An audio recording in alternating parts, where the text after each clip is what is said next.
ہر نماز بیٹھ کر پڑھ سکتے ہیں، اپنی مرضی ہے، چاہے کھڑے ہو کر پڑھ لیں چاہے بیٹھ کر پڑھ لیں۔ بہت سارے لوگ اس طرح سوال پوچھتے ہیں، ان باتوں کا صحیح جواب توجہ سے سن لیجیے گا اور صدقہ جاریہ سمجھ کے دوسروں کے ساتھ شیئر بھی کر دیجیے گا۔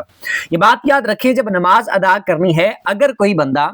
صحیح تندرست ٹھیک ٹھاک بندہ ہے تو اس کو فرض نماز اور وتر کی نماز اور خاص طور پر فجر کی 2 سنتیں، یہ ان کو بیٹھ کر پڑھنے کی اجازت نہیں ہے۔ اگر بیٹھ کر پڑھیں گے تو ان کی نماز نہیں ہوگی۔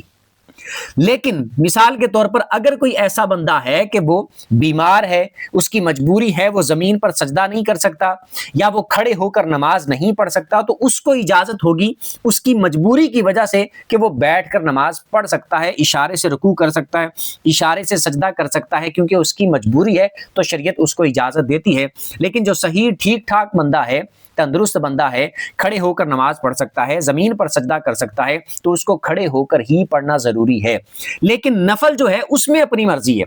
نفل آپ نے ادا کرنے ہیں تو اس میں آپ کی مرضی ہے، چاہے تو کھڑے ہو کر پڑھ لیں، ثواب زیادہ ملے گا، چاہے تو بیٹھ کر پڑھ لیں، تب بھی نفل ہو جائیں گے، ثواب کھڑے ہونے کی بنسبت کم ملے گا، لیکن نفل نماز ہو جائے گی۔